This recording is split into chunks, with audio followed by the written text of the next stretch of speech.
Welcome to the C-Suite Mentor, the place where you will learn the tools, strategies, and mindset to scale your business sustainably and build a lasting legacy. I'm your host, Theresa Cantley. As a fellow CEO, I understand what it takes to scale a business to 7 and multiple 8 figures.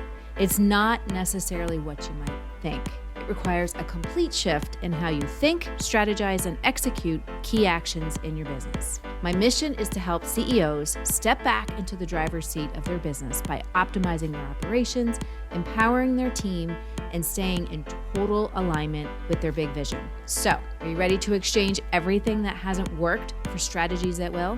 You're in the right place, so let's go. Hello, and welcome back to another episode of the C-Suite Mentor podcast with me, Theresa Cantley. So let's talk a little bit about R&D, research and development, right?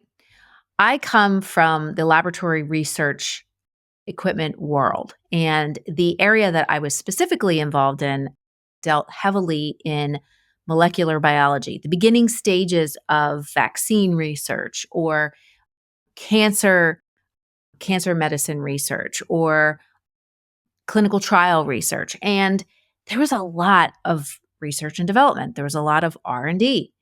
And in larger companies, in particularly the pharmaceutical world with R&D, there's a lot of regulations and a lot of things that you have to do.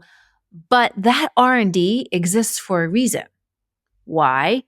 People have ideas. People have hypotheses. People do research on things to bring them to life to help other people. That is, part of, to help build the business, right? And that research and development, it stems from an idea or research that has been done. Research, piece, development. Take the research, create an idea, right? Move the idea forward.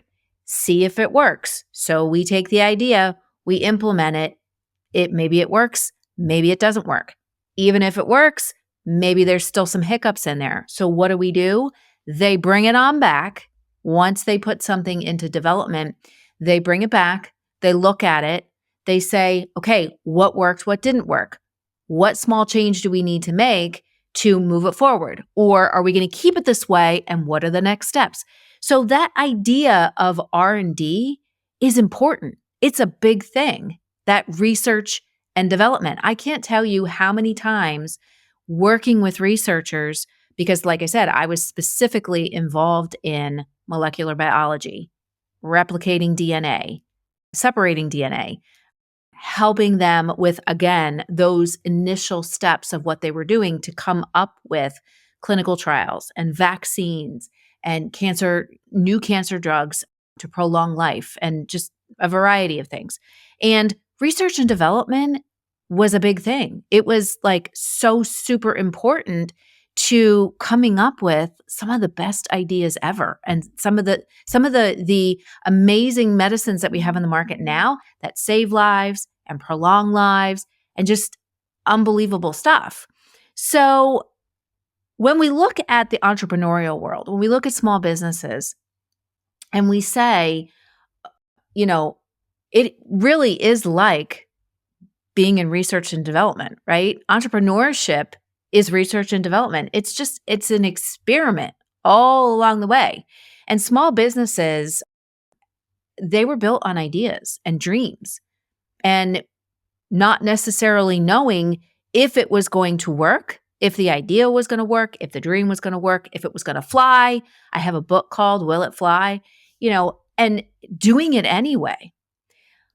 But the funny thing is, even though entrepreneurship and small businesses were built on that, we get in when we're building the business, we try different things, we do different things, but at the same time, we fear failure and we end up playing it safe. And I've seen it happen time and time again where these people, business owners, have these big dreams or leaders have these big ideas, but yet they still want to play it safe and play small. All because of that fear of My idea might not work. This product might not work. People might not buy it. So then what they want to do is they want to put all these parameters around it and try and force a result, dictate what happens, and really try and control the outcome.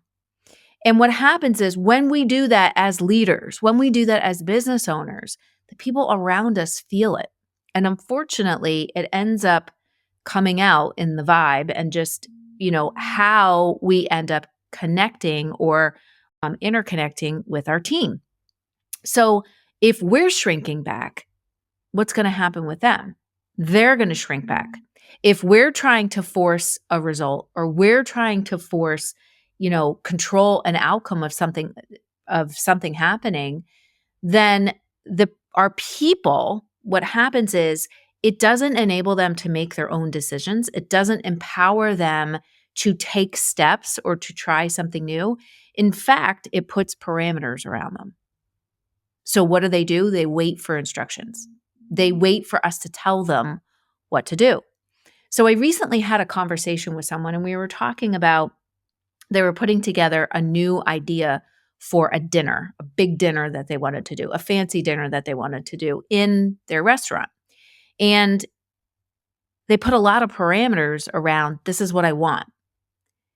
So the chefs came up with the idea that what the meal was going to look like. And funny thing happened, it didn't necessarily align with what the business leader was looking for. So in having this conversation, we started to uncover that there were a lot of parameters put around it, that the outcome of we need this dinner to be amazing and this is exactly what we need to do ended up making the people who were coming up with the ideas shrink back and not necessarily put the creativity into it that the idea really needed. So what we uncovered is that let's look at this differently. Let's look at it from the standpoint of research and development. Let's challenge your people to think creatively, to think bigger. You can give them some ideas as far as what you're looking for, some ideas as far as the food that you want or the drink that you wanted or, what you want the whole vibe of the event to be. But let's challenge them to think bigger and not even think outside the box, but let's build a new box. Let's not even build a new box. Let's just think creatively. Let's do some research and development. Let's not be afraid if this idea fails, because if it fails, great. That's awesome. You know what? Because that's going to give us insight as to what we can do differently next time or how we can make it better. So, the answer I had gotten also was, well, they haven't necessarily done this before, so they might not know what to do. And here's the thing. Even though someone doesn't necessarily have this exorbitant amount of experience doing the thing that you want them to do, doesn't mean that they don't have the creativity to make it happen. Doesn't mean that they don't have the ideas. So when we took this example and of this grand dinner that needed to happen and the idea of, well, let's challenge people. Let's give them, say, here are your pieces to the puzzle. Let's see how you can put the puzzle together and really help them to use their creativity. Because at the end of the day, and I've said this before, it is up to the leaders in the business. It is up to the business owner. It is up to the leaders, the managers, to really find and figure out where that greatness is within each person and really bring that forward. And we bring that forward not by forcing them to do something, not by telling them exactly what to do, not by trying to control the result or dictating. We do that by nurturing that greatness, by giving it a space, by giving it a gentle space for it to come forward, for them to be able to use their creativity. And we do that by encouraging the creativity. We do it by pushing the boundaries. We do it by getting them to say, hey, I have this idea. Let's try it. If it fails, oh well, and being okay with it. And as I said, entrepreneurship and small business ownership it's not a cut and dry thing. Really, nothing in life is cut and dry, really, if you think about it. And entrepreneurship, more than anything, starting a small business, starting a Main Street business, it's really an experiment in creativity. It's an experiment in failing and getting back up and trying it again and taking an idea. And even if it doesn't work, putting it out there anyway. And if it doesn't work, okay, do we need to just let it go? Or do we need to maybe do something different? And having the grit and determination to really keep going, even in the face of failure. And when we're able to do that, when we're able to really say, ideas are important. They are a way that we can communicate from one person to another. And when we can take an idea and we can say, all right, here's how, this is the new dish or the new product or the new offer or whatever it is that we're going to create, and it comes to life, the brilliance that comes from that, the light that can shine from that is it's just amazing. And I've seen it happen time and time again when you have employees who have ideas, who aren't afraid to share those ideas with leadership. And they're not afraid to share the idea. And then when leadership says, okay, run with it, let's see what you can come up with, the light that shines from that is amazing. It's not about holding on so tight and trying to control what happens with a situation. It's not about that. It's about opening up your hand and really embracing diverse thinking and embracing that creativity that can come from within when we tap into someone's individual greatness. And as I said to this person who I was talking to, this leader that I was talking to, is that you need to understand and really embrace and think about the difference between telling the employees how to solve the problem. So the problem was, we're having this big event. It's an event we've never did before. The difference between telling them how to solve the problem. Here's how you're going to solve the puzzle. You're going to put this piece here. You're going to put this piece there. You're going to do this. You're going to do that. That ends up building, yes, they can probably execute it, but there's no creativity in that. So understanding the difference between just telling your employees what to do and developing people who can craft solutions in their own way. Because when they can craft solutions in their own way, so presenting them with a problem, not telling them how to solve the problem, but having them come up with their own creative solution to it, doesn't necessarily mean you're going to implement it, but at least you listen to it. You put it into the development equation. And when we can do that, that's how we learn to balance as a leader and as a business owner. That's how we can become more empathetic. That's how we can learn how to balance being convicted on this is what we're doing, but also being adaptable to hearing other people's perspectives, being compassionate and wanting to listen to what someone's idea is, and being compassionate to hear what they have to say and to really get them to embrace their creativity, and balancing that with being decisive. This is what we need to do, and this is what we're going to do. So now more than ever, as leaders, since the world has gone through what the world has gone through and will continue to go through, it is important, it is super important as small business owners that we really embrace the idea of what entrepreneurship is built on. And that is just a grand experiment in research and development to really embrace what it takes to let people shine their own light and celebrate that unique greatness that we all have and how that fits into the grander vision of the business. Because with the example that I gave, what ended up happening was we challenged an up and coming chef, someone who doesn't necessarily have this huge amount of experience, but he has shown glimpses of creativity.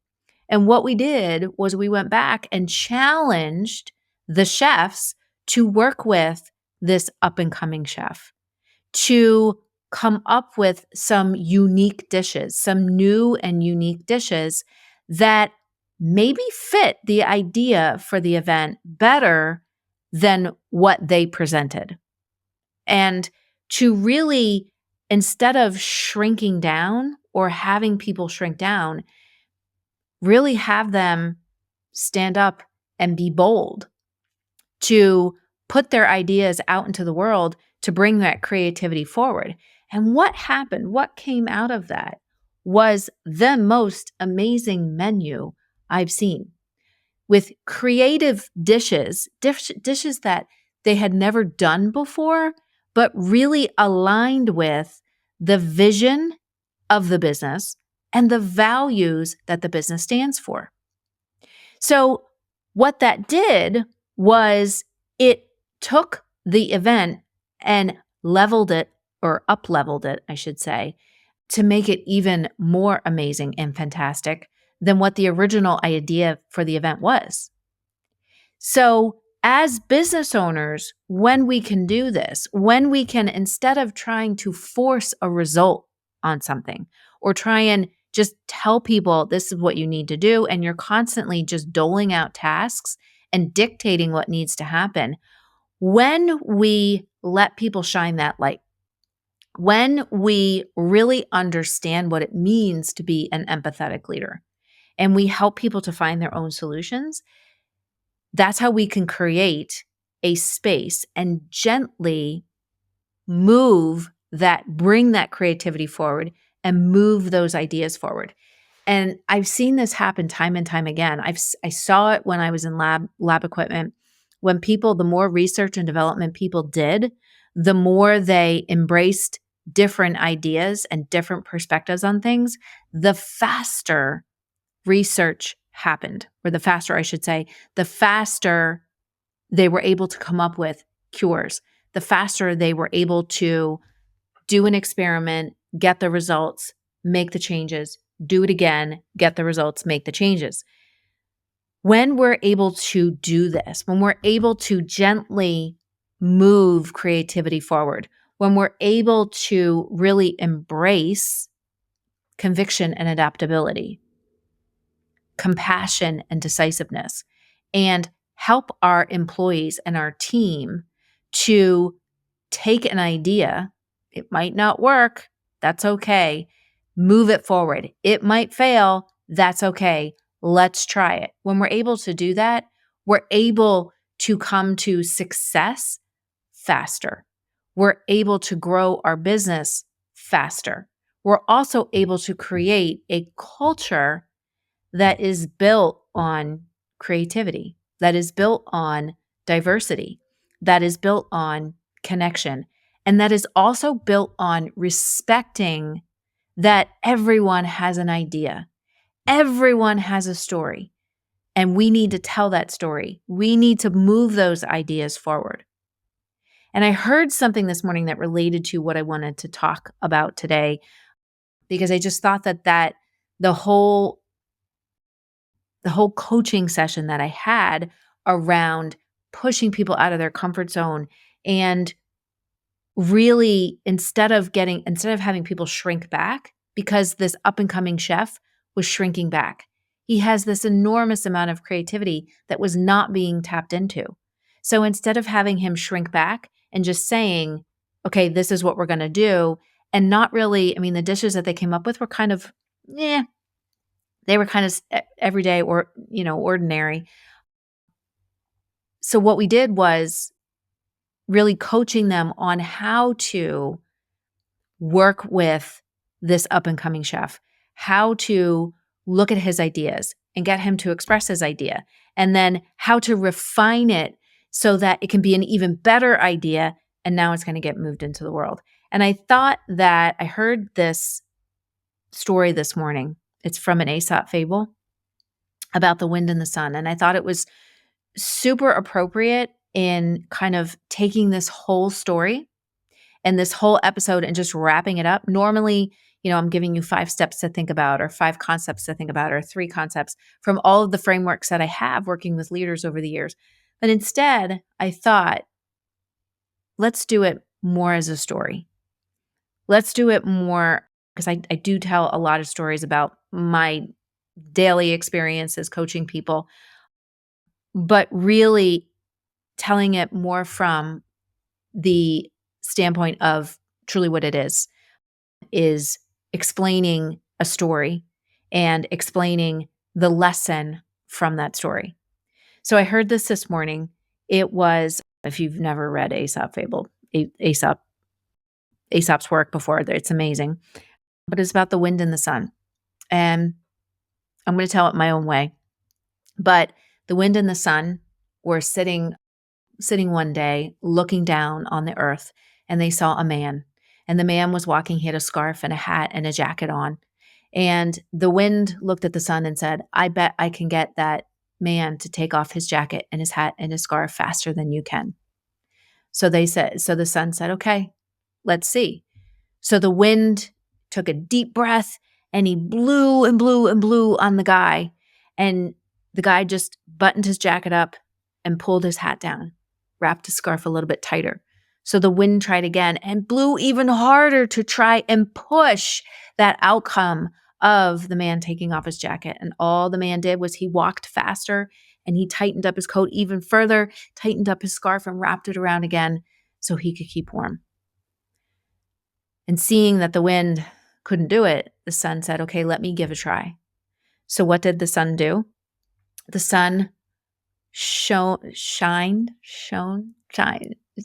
was shining even brighter and pushing some warmth down to the man after the man had just been cold, pushing the warmth down and wrapping him in warmth and gently embracing him in the sun, in that warmth from the sun.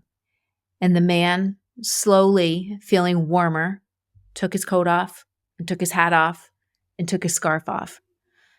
And he took it off not because of that trying to force that outcome and that pushing, but by wrapping him in an embrace of warmth and gentle so that he could make the decision on what he wanted to do. So I found that very applicable for this episode, in that as leaders, we don't get the results that we're looking for by forcing an issue, by pushing an issue, by trying to be controlling what was going to happen. We get the results, and the results that we want, but even like far beyond what we were expecting, when we can embrace with gentleness and empathy and compassion for our people and letting them shine their light, letting their creativity come forward. And when we're able to do that, amazing things can happen. So I hope that this episode resonated with you. And especially right now, again, with what the world is going through, with all the stress and the aggravation and the frustration, and just people just feeling just sad and unsure about what's coming forward. As leaders, it's our time. As empathetic leaders, it's our time to rise up and to lead our businesses and to make the changes that this world needs and make that impact that this world needs, starting with our employees and our team, and creating an environment that moves things forward through gentleness, through empathy, through compassion. Because when we are able to shift and change what happens inside and improve what happens inside, we can improve what happens outside. So I hope you have a great rest of your week. and I'll see you soon. Hey there. Thank you so much for listening. If you found value on this show, please follow the podcast so you never, ever miss an episode. And I would love, love, love if you would leave a review on Apple Podcasts or Spotify for me. Even better, share the show with a fellow business owner ready to step fully into their CEO leadership role. Because right now, more than ever, the world really needs next level leaders. And by the way, did you know you can text me all your questions and get real-time feedback? You absolutely can. Just text the word CEO to me at 610-215-2838 to get connected. One last goodie for you before I go. If you're ready to scale your business and have a co-creator working right by your side, my C-Suite Mentor Program may be perfect for you and your possible new second in command. Just visit thecsuitementor.com to get started.